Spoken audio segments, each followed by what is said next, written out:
Pemprov DKI Jakarta telah memutuskan untuk memberlakukan sekolah tatap muka sejak 30 Agustus 2021. Momentum ini menandakan para siswa dan siswi dari tingkat TK hingga SMA sudah memulai kegiatan belajar mengajar di sekolah. Masing-masing sekolah pun sudah mempersiapkan diri dengan memfasilitasi para murid agar tetap aman selama melakukan kegiatan di sekolah. 610 sekolah di DKI Jakarta sudah memulai sekolah secara tatap muka pada 30 Agustus lalu. Pasca status PPKM Jakarta sudah turun ke level 3. SK Dinas Pendidikan DKI nomor 883 tahun 2021 juga sudah mencatat daftar sekolah yang menggelar pembelajaran tatap muka. Salah satu sekolah yang menggelar sekolah secara tatap muka adalah SMKN 32 di Jalan Tebet Dalam, Jakarta Selatan. 126 siswa dan siswi dari SMKN 32 sudah hadir secara fisik untuk mengikuti kegiatan belajar mengajar dengan tetap menjalankan protokol kesehatan ketat, seperti menggunakan masker dan menjaga jarak. Pihak sekolah juga menyediakan fasilitas pendukung untuk mencegah penyebaran COVID-19, mulai dari tempat cuci tangan hingga ruang isolasi bagi siswa atau siswi. Selain menerapkan protokol kesehatan secara ketat, durasi kegiatan belajar mengajar secara tatap muka hanya berlangsung dari pukul 7 pagi hingga 11 siang. Meski pergerakan siswa masih terbatas, namun mayoritas pelajar kelas 10 begitu antusias menjalani sekolah tatap muka. Kalau lagi belajar kan susah memahami yang dimaksudnya materinya, dan juga nggak bisa langsung kenalan kan ya. Ya karena jaringan saya, paketan saya tidak mencukupi dan harus membeli terus-menerus. Kalau ketemu dengan teman-teman enaknya bercanda, ngomong. Susah ditangkap sih materinya, soalnya kan online gitu ya. Jadi kayak gurunya juga jelasinnya kurang. Ya nggak seru sih, nggak asik gitu. Saya juga kesulitan dalam internet sinyal gitu. Ya kadang saya suka kalau Google Meet keluar karena sinyal paketan gitu. Senang banget ya bisa ketemu guru-guru baru, teman-teman baru. Gampang juga nangkep materinya kan. Ya lebih asik lah dari yang online. Ada kadang mau ngirim tugas suka sinyalnya jelek, jadi kayak nggak kekirim padahal udah dikirim. Ya terus juga sinyal kalau Zoom ntar keluar sendiri.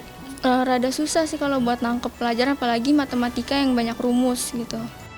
Sementara itu, Kepala Sekolah SMKN 32 Jakarta, Komariah, menegaskan bahwa tenaga pengajar dan siswa sempat kesulitan untuk menerapkan pembelajaran secara online.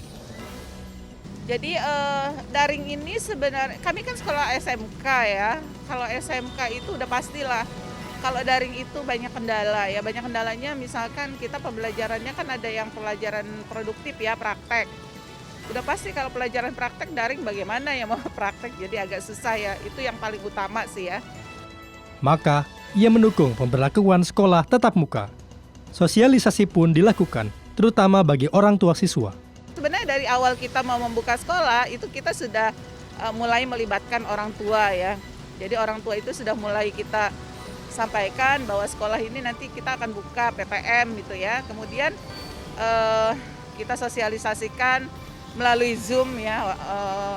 Saya sebagai kepala sekolah mengundang seluruh orang tua, mensosialisasikan itu. Kemudian secara intens juga para wali kelas berhubungan langsung dengan orang tua di kelasnya masing-masing. Kan mereka tuh punya grup-grup kelas ya, jadi secara intens wali kelas menyampaikan hal itu. Para orang tua juga mendukung pemberlakuan sekolah tatap muka. Hal ini dinilai lebih efektif dibandingkan anaknya belajar secara daring.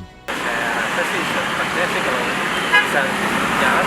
bisa berjalan karena saya rasa lebih efektif ya. Karena selama ini juga dengan pembelajaran online saya lihat juga proses belajarnya kurang maksimal. Jadi saya selaku orang tua yang ngambil opsinya selain sekolah online, jadi waktu sore anak saya masukin ke bimbel gitu. Sangat bagus karena kita sambut baik. Justru kami orang tua itu sangat menginginkan supaya normal aja. Kenapa? Karena vaksin udah di mana-mana. Kemudian yang paling utama sebenarnya prokesnya.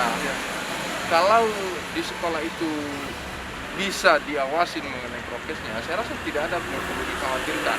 Kalau mengenai tentang tatap muka, untuk belajar tatap muka itu, ya saya sih mendukung aja kebijakan pemerintah ya.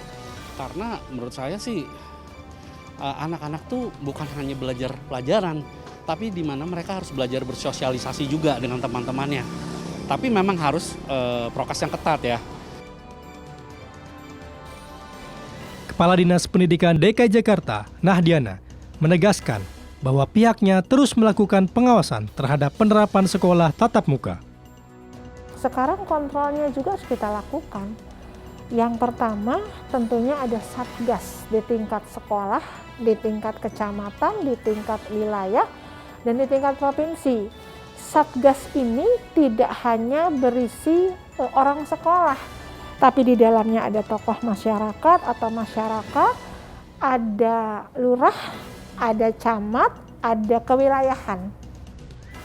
Ia berharap supaya pihak sekolah tetap menerapkan protokol kesehatan ketat selama pemberlakuan sekolah tatap muka.